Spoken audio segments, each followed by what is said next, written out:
buenos días. Me encuentro aquí, en la quietud de mis pensamientos, reflexionando sobre una de las filosofías más cautivadoras y, a la vez, desafiantes de la historia, la de Arthur Schopenhauer. Una filosofía que, hace más de 2 siglos, nos propuso una visión del mundo que aún hoy resuena con sorprendente actualidad.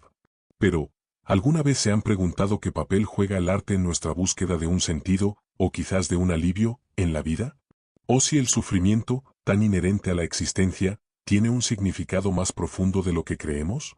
Y, más allá de la ciencia o la historia, ¿podría el arte ofrecernos una ventana a una realidad que trascienda nuestra percepción cotidiana, un refugio temporal del dolor que nos acompaña? Adentrémonos en el pensamiento de Schopenhauer, un pensador que concibió el mundo desde una perspectiva radicalmente nueva, lejos del racionalismo y el optimismo que dominaban su época. Su obra maestra, El mundo como voluntad y representación, se divide en 4 libros, cada uno revelando una faceta de su pensamiento único. El mundo es el autoconocimiento de la voluntad. El primer libro, El mundo como representación. Aquí, Schopenhauer nos invita a ver el mundo tal como lo percibimos, un mundo de fenómenos condicionado por nuestras facultades de conocimiento, el espacio, el tiempo y la causalidad. Lo compara con un sueño, con el velo de malla de la sabiduría hindú, una realidad que, aunque tangible, es en esencia inconsistente y engañosa. Para él, todo lo que experimentamos es, en última instancia, una representación en nuestra conciencia. El segundo libro, El mundo como voluntad. Si el primer libro nos muestra la cara exterior del mundo, el segundo nos desvela su cara interior. La voluntad es la esencia metafísica, la cosa en sí kantiana que subyace a todo lo que existe. Pero esta voluntad no es racional, es una fuerza ciega, irracional e insaciable, un impulso constante que se manifiesta desde la gravedad de la materia inorgánica hasta los más complejos impulsos humanos. La forma más directa de conocer esta voluntad es a través de nuestro propio cuerpo, que es su objetivación inmediata. La voluntad es única e indivisible, ajena a la pluralidad del espacio y el tiempo. El tercer libro, El mundo como representación en relación con la voluntad. Aquí es donde el arte emerge como una vía de escape y conocimiento. Para Schopenhauer, el arte nos permite trascender el sufrimiento y aprehender las ideas platónicas. Estas ideas son las objetivaciones inmediatas de la voluntad, formas eternas e inmutables que existen más allá del tiempo y la causalidad. La experiencia estética nos eleva a un estado de sujeto puro del conocer, donde el conocimiento se libera del servicio de la voluntad y de nuestros deseos. En este estado, el dolor se suspende momentáneamente, ofreciendo un remanso de paz. El arte, entonces, nos permite una visión desinteresada de la esencia del mundo, liberada del principio de razón suficiente. El cuarto libro, La afirmación y negación de la voluntad de vivir. Esta sección aborda la posibilidad de redimirnos del sufrimiento. Schopenhauer presenta 2 caminos, la afirmación de la voluntad, que perpetúa el ciclo de deseo y dolor, y su negación, el camino hacia la liberación. La justicia y la caridad son los primeros pasos de esta negación, al reconocer la identidad de la voluntad en todos los seres. Sin embargo, la liberación total solo se alcanza a través del ascetismo y la santidad, donde la voluntad se anula a sí misma y el individuo experimenta una paz profunda, trascendiendo todo querer. En este estado, la libertad de la voluntad se manifiesta plenamente en el fenómeno. Ahora, profundicemos en algunos aspectos clave de esta filosofía. El sufrimiento como fundamento del pesimismo de Schopenhauer. Para Schopenhauer, el sufrimiento no es accidental, sino central y constitutivo de la existencia. Su filosofía se inicia y se fundamenta en la experiencia del dolor. Este pesimismo es una categoría necesaria que surge del vínculo indisoluble entre el sufrimiento y la esencia misma del mundo, la voluntad. La voluntad, al ser un afán insaciable y ciego, está en constante lucha consigo misma, manifestándose en todos los fenómenos. Cada objetivación de la voluntad, desde el nivel más ínfimo hasta el más elevado, está sometida a sus apetitos. El sufrimiento es el producto de una conciencia que siempre quiere. La felicidad, en contraste, es meramente la ausencia de sufrimiento, siendo este último el estado positivo y perceptible. La idea de que el mundo está hecho solo para el goce, promovida por la sociedad de consumo, es una falacia que genera más miseria. Schopenhauer nos advierte que el dolor es un rasgo inestirpable del mundo, sugiriendo que deberíamos rebajar nuestras expectativas de dicha. Como el arte ofrece un conocimiento de las ideas platónicas. Como hemos visto, el arte es una vía esencial para Schopenhauer, permitiéndonos trascender la realidad fenoménica y el sufrimiento temporalmente. El arte proporciona un conocimiento esencial de los objetos del mundo, superior al de la ciencia o la experiencia cotidiana. Esto se logra al permitirnos aprehender directamente las ideas platónicas, que son las objetivaciones inmediatas y eternas de la voluntad. Cuando nos sumergimos en la contemplación estética, el sujeto se eleva a la condición de sujeto puro del conocer, olvidándose de su individualidad y de sus deseos personales. En este estado, el conocimiento se vuelve desinteresado y puro, suspendiendo temporalmente el dolor inherente a la existencia y brindando un remanso de paz. El arte opera independientemente del principio de razón suficiente, buscando el qué de las cosas, su esencia inmutable, en lugar de sus relaciones de causa y efecto. El genio artístico es quien posee la capacidad preeminente para esta contemplación, sirviendo como un claro espejo de la esencia del mundo y comunicando las ideas a través de su obra.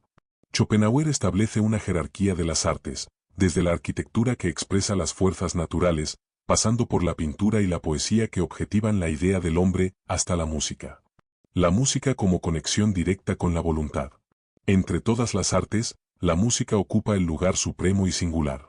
Su posición privilegiada se debe a que no es una copia de las ideas, como las demás artes, sino una copia inmediata de la voluntad misma. La música, siendo un arte del sentimiento y la pasión, revela la esencia íntima del mundo y la más honda sabiduría en un lenguaje universal que la razón no puede comprender. No expresa una alegría o un dolor particular, sino la alegría o el dolor in abstracto, su esencia pura sin motivos accesorios. Schopenhauer llegó a afirmar que una explicación completa de la música sería, en sí misma, la verdadera filosofía, una reproducción del ser del mundo en conceptos. Esta concepción es tan profunda que incluso parafrasea la famosa frase de Leibniz, diciendo, la música es el ejercicio oculto de la metafísica por parte de un espíritu que no sabe que está filosofando. La música trasciende el mundo fenoménico y podría subsistir incluso si el mundo no existiera, lo que la sitúa en una esfera de ser, no solo de existir. Su estructura, desde el bajo fundamental, fuerzas inferiores, hasta la melodía, afán del hombre, es una analogía directa de la jerarquía de objetivaciones de la voluntad en la naturaleza. La filosofía moral de Arthur Schopenhauer y su pesimismo metafísico. La filosofía moral de Schopenhauer es una crítica inherente a la sociedad, fundamentada en su pesimismo metafísico. A diferencia de los sistemas éticos que prescriben cómo se debe actuar, Schopenhauer busca describir cómo los humanos actúan efectivamente.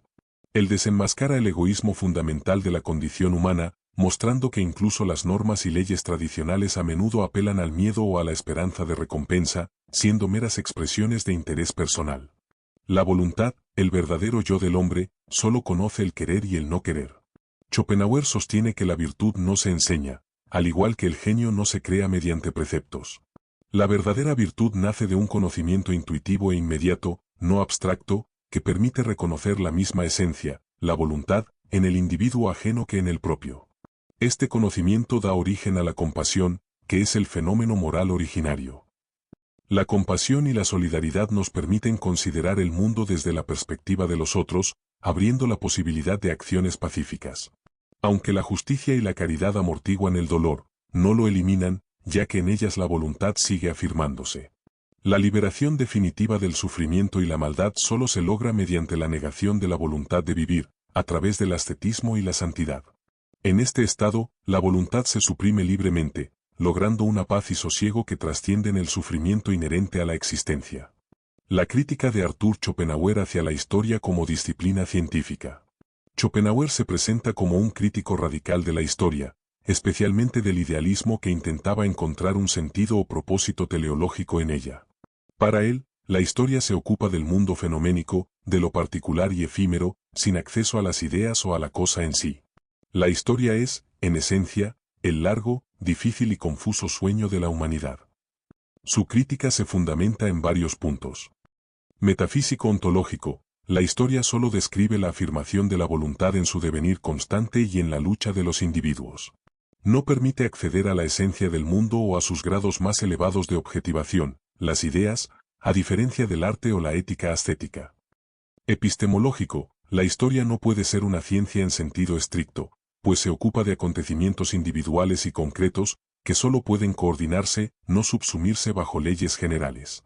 A diferencia de las ciencias naturales que estudian las especies, lo universal, la historia se queda en los individuos. Temporalidad vs atemporalidad. La historia está ligada al tiempo, que Schopenhauer considera una mera apariencia. La filosofía, en cambio, busca lo que es eternamente lo mismo. Mientras que la historia nos enseña que en cada época ha existido algo diferente, la filosofía se esfuerza en hacernos comprender que en todas las épocas fue, es y será lo mismo. Superioridad del arte. Schopenhauer retoma la idea aristotélica de que la poesía es más filosófica que la historia, ya que la primera trata de lo general y posible, la idea de humanidad, mientras que la segunda se limita a lo particular y lo que ya ha sucedido. A pesar de estas críticas, Schopenhauer le confiere un valor particular. La historia es a la especie humana lo que la razón es al individuo. Le permite al género humano desarrollar una autoconciencia reflexiva como especie, conectando el pasado con el presente y posibilitando el futuro. Aunque no sea una ciencia en el sentido más estricto, es un saber que cohesiona a la humanidad en una unidad consciente de sí misma. La conexión entre el pensamiento de Schopenhauer y el budismo.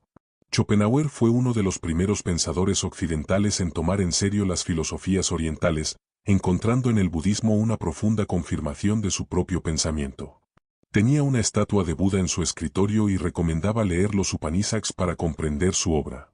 La conexión central radica en la lógica del sufrimiento y la salida de éste. Ambos sistemas rechazan la idea de un yo sustancial y permanente, viendo la individualidad como una ilusión, el velo de Maya de Schopenhauer. Para Schopenhauer y el budismo, superar este espejismo y la constante aspiración del deseo es el camino hacia la liberación. La negación del deseo o de la voluntad de vivir es el puente conceptual que une estas dos tradiciones. No se trató de un sincretismo, sino del reconocimiento de una resonancia intuitiva. Schopenhauer tendió así un puente filosófico y riguroso entre Oriente y Occidente, una innovación que influyó a futuros pensadores. Influencia de las ideas de Schopenhauer en la cultura occidental del siglo XX. La filosofía de Schopenhauer, aunque inicialmente poco reconocida, tuvo una influencia significativa y duradera en la cultura occidental, especialmente en el siglo XIX y XX. Arte y estética, elevó el arte de la mera artesanía a una religión sustituta, ofreciendo una doctrina de salvación temporal a través de experiencias estéticas. Esto justificó el trabajo artístico como de máxima importancia en la sociedad humana. Su estética sigue siendo quizás la parte más duradera de su filosofía. Música. Su filosofía de la música influyó profundamente en compositores como Richard Wagner, quien cambió su teoría musical y priorizó la música sobre el libreto en sus óperas después de leer a Schopenhauer. Literatura. Dejó una huella importante en escritores como Thomas Mann, Marcel Proust, Stefan Mallarmé, Iván Turgenev, Samuel Beckett, y especialmente en Jorge Luis Borges, quien reconoció afinidades con las doctrinas orientales de la vacuidad y la negación del yo. Filosofía. Influyó en Friedrich Nietzsche, quien, aunque finalmente rechazó su pesimismo, se nutrió de su concepción de la vida y su crítica a la historia.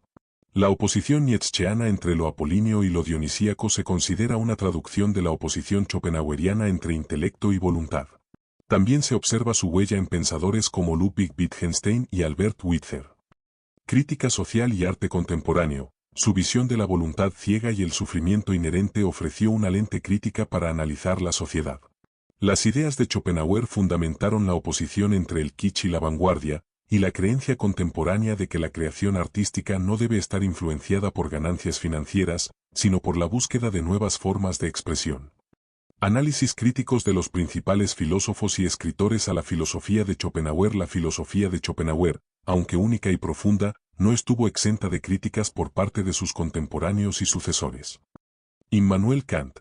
Schopenhauer se veía como el legítimo heredero de Kant, especialmente en la distinción entre fenómeno y cosa en sí. Admiraba a Kant por su operación de cataratas en la filosofía y por liberar la ética de fundamentos empíricos.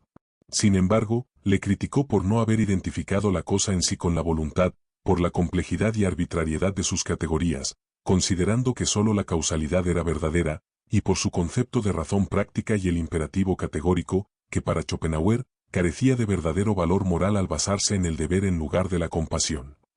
Georg Wilhelm Friedrich Hegel.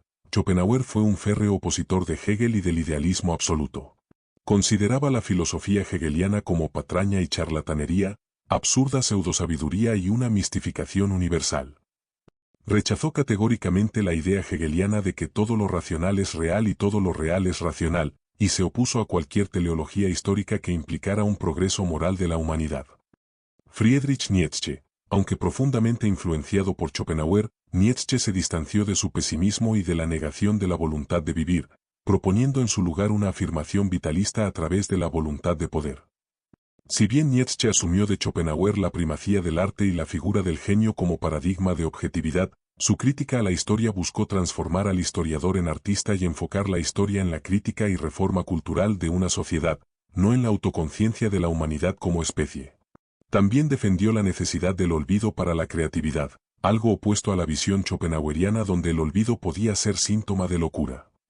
Otros pensadores y la tradición. Schopenhauer criticó a filósofos como Leibniz por su optimismo, el mejor de los mundos posibles, y a los materialistas por reducir la vida a fuerzas ciegas. Su obra, sin embargo, fue un catalizador para una nueva forma de pensar, rompiendo con la escolástica y el racionalismo modernos. Autores como Thomas Mann y Borges retomaron su interés por las doctrinas orientales y el pesimismo. En definitiva, la filosofía de Schopenhauer nos presenta un mundo que es, en su esencia, voluntad y representación. Una voluntad ciega e insaciable que es la fuente de todo nuestro sufrimiento. Pero, en medio de este panorama pesimista, Schopenhauer nos ofrece un camino, o mejor dicho, dos puertas. La primera es la puerta del arte, especialmente la de la música. A través del arte, podemos trascender temporalmente nuestra individualidad y nuestros deseos, elevando nuestra conciencia a un estado de conocimiento puro y desinteresado. Aquí, en la contemplación de las ideas platónicas y, en el caso de la música, en la intuición directa de la voluntad misma, encontramos un remanso de paz, una liberación momentánea del dolor que nos permite atisbar la esencia inmutable del mundo. Es una ventana a lo eterno, un bálsamo para el alma agotada por el afán constante de la existencia. La segunda puerta, más radical, es la de la negación de la voluntad de vivir a través del ascetismo y la santidad. Un camino arduo, pero que promete una liberación definitiva del sufrimiento al extinguir todo querer, alcanzando una paz y libertad absolutas. Y así, Schopenhauer nos responde a nuestras preguntas iniciales. El arte juega el papel de un refugio temporal, una vía contemplativa que nos permite trascender la realidad fenoménica y el sufrimiento al elevar nuestra conciencia a un estado de conocimiento puro y desinteresado de las ideas platónicas o, en el caso de la música, de la voluntad misma. Nos ofrece un remanso de paz que nos libera del incesante afán de la voluntad. Sí, el sufrimiento tiene un significado profundo en su filosofía, es la manifestación inherente de la voluntad, esa fuerza ciega e insaciable que subyace a toda la existencia. Su omnipresencia es lo que fundamenta el pesimismo de Schopenhauer, presentándolo no como una actitud, sino como una categoría necesaria de la realidad. La filosofía de Schopenhauer, aunque sombría en su diagnóstico, nos brinda una comprensión lúcida de nuestra existencia y nos señala caminos, por difíciles que sean, hacia la trascendencia y la paz interior. Un eco que, desde el siglo XIX, sigue inspirando a artistas, pensadores y a todos aquellos que se atreven a mirar de frente el enigma del mundo.